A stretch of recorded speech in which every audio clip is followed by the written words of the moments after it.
At the Boston International Airport, cartoonist Clay is trying to call his family, whom he abandoned to try to pursue his artistic dream. He wants to tell them he's come to Boston to meet with them again, but his phone runs out of battery. All the power outlets are being used by people, so Clay has to use a payphone to call his ex-wife.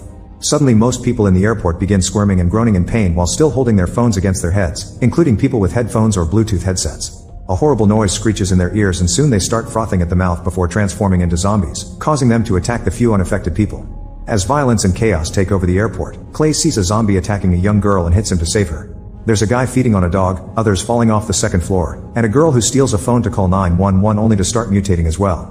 Clay watches how the girl crashes against the wall and a restaurant cook uses his knife to kill people, so he uses his portfolio to defend himself before kicking the zombie down. Then a few guards finally show up and start shooting the zombies down, so Clay shares his conclusion. Only people who talked on their phones have mutated, so the guards shouldn't use theirs to call for backup. Things continue to get worse as the guards fire whoever gets in the way, so Clay tries hiding among the seats while outside two planes collide in the air, causing them to crash right into the building with a big explosion. Thankfully Clay manages to run away just in time and takes the escalator to reach the underground, but two creatures come after him and jump, causing him to fall to the ground on a pile of squirming zombies. Suddenly a worker comes off the train and almost kills Clay, but another guy stops him by pointing out that Clay isn't a zombie. Both men drag Clay into the train with other survivors and he warns them about the phones, but they explain that they can't receive a signal down here anyway. Train conductor Tom also points out that the power has been shut down and therefore the train isn't working, so they'll have to walk through the tunnels to escape. Most of the survivors are too afraid to wander around, so Tom and Clay leave with Mike. They walk for a while until they see light from the exit, where a few people are standing by. The group wonders if they're zombies or humans, but before they can check, a zombie comes out of hiding and immediately kills Mike. Clay immediately attacks the zombie and pushes him away, but the noise gets the attention of the zombies by the exit, who come after them. Then Tom finds some stairs, so he and Clay quickly start climbing up toward a manhole while kicking the zombies that try to grab their legs. A zombie almost manages to follow them out, but they work together to push him down and close the manhole, which they then block with a dumpster. Afterward they rush to Clay's home, where they find the door destroyed and the neighbors dead in the corridors. Once they reach Clay's apartment, Tom notices all of Clay's creepy art on the walls. The landline phone isn't working so Clay borrows Tom's to warn his family, but the reply comes back all scrambled. Tom tells him to put the phone in the freezer to make the battery last longer. Later in the evening, the duo is sharing a drink when they suddenly hear someone banging on the door. Clay carefully opens it to find Alice, the upstairs neighbor. There's a knife in her hand and she's covered in blood, but she doesn't appear to be a zombie so they let her in. Clearly scared, Alice asks them to close the blinds to avoid being seen and explains she had to kill her mother, which left her traumatized. Clay tells her to shower and lends her some clean clothes his ex-wife left behind. Then Clay announces that he'll go out to find his family, explaining he thinks they may be well because his wife was still talking to him normally when the attack happened, and his son never makes calls, he only texts. Both Tom and Alice agree to go with him, but first they'll take a few hours to rest. While Alice sleeps, Tom says this is probably a terrorist attack, but their chat is interrupted by Tom's phone suddenly ringing in the freezer. After taking a quick look, they decide to cancel the call and leave it there. In the morning, they look out the window and notice there are hundreds of zombies in the streets, which reminds Alice of a flock of birds. After grabbing some objects they can use as weapons, the trio leaves the apartment and immediately sees a crowd of zombies nearby. At that moment a couple passes by on a motorbike and the zombies quickly go after them, giving the trio a chance to escape unnoticed. While crossing the suburbs, they see a house with signs that indicate the owners have tons of guns. They decide to break in and are careful to look around, but they don't see anyone until Alice finds a bunch of bodies in the basement. The trio takes the opportunity to gather every gun they can find, but before they leave, Alice notices a young boy petting a dog on a swing in the backyard. Worried, they go to check on him, but as soon as they talk the boy turns around and snarls, proving he's a zombie. Tom immediately shoots him, only for a bunch of zombies to suddenly appear in the woods behind the house and begin running towards them. The trio opens fire, slowing down the zombies as they run away. The bullets aren't enough to stop the zombies from chasing them, so the trio keeps running through the woods, which causes many dumb zombies to crash into trees or trip on branches. But even with a broken leg, the zombies still keep moving.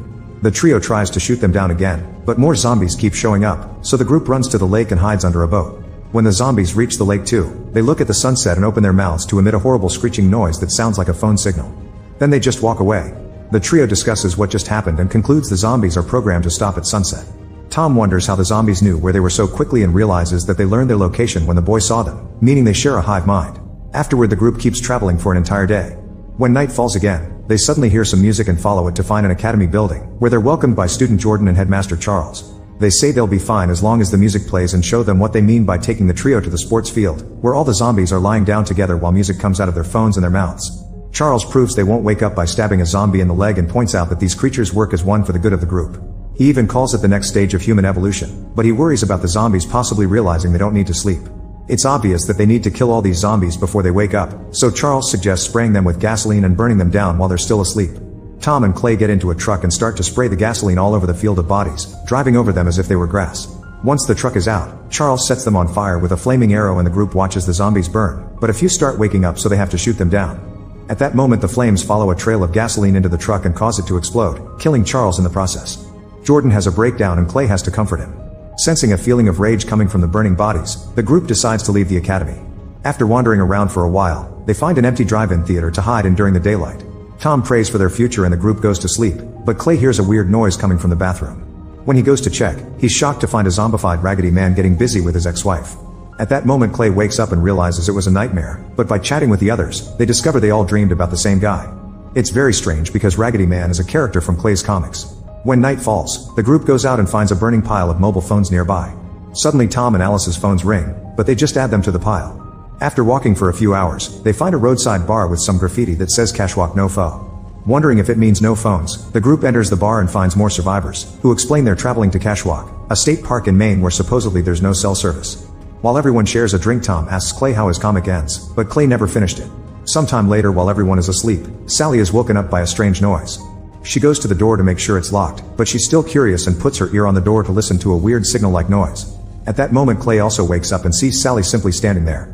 As he approaches her, he doesn't notice the other survivors standing behind him and one of them attacks him. Somehow Sally and a few others have become zombies, and now chaos takes over the bar.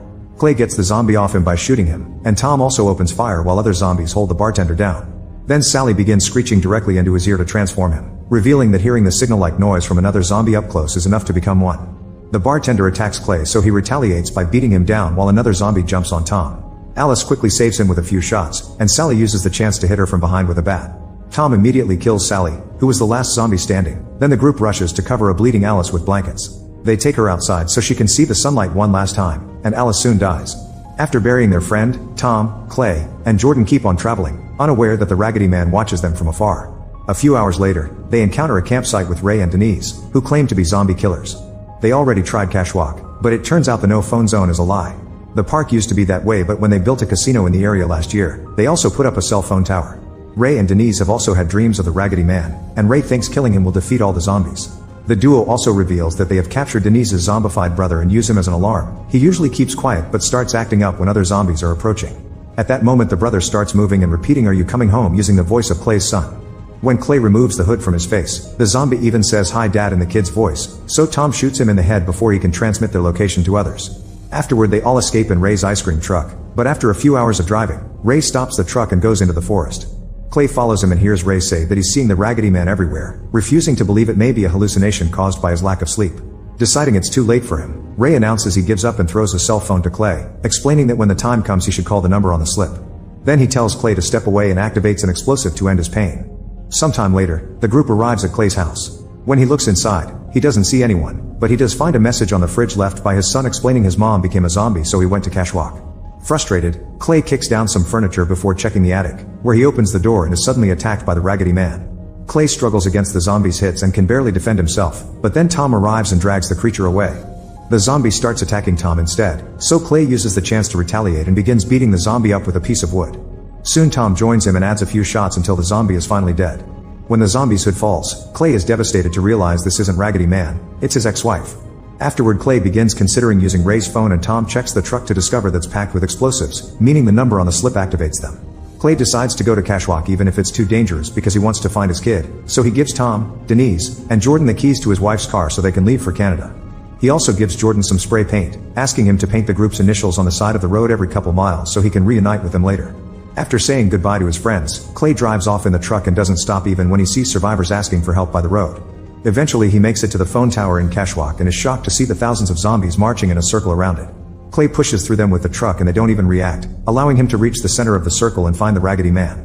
With no hesitation, Clay speeds up and hits him with the truck before coming out and shooting him until he has no bullets left. Suddenly Clay hears his son's voice echoing in the area and asking him to come home. A desperate Clay joins the crowd and begins beating down zombies, but it's impossible to find the kid among these many bodies. Eventually he falls and almost gets trampled on, so he has to crawl out of the crowd and back to the center. Giving up, Clay takes out Ray's phone and gets ready to activate the explosives, but at that moment his son appears in front of him. Clay immediately hugs him, yet the kid doesn't react, and now all the zombies including the Raggedy Man are opening their mouths to make the signal-like sound. The child soon joins them, so Clay hugs him again and finally sets the bombs off, causing a huge explosion that brings down the phone tower. Sometime later, Clay and his son are walking toward Canada while following the graffiti left by Jordan. However, this turns out to be a hallucination, and the real Clay is actually another zombie in the horde marching around the tower.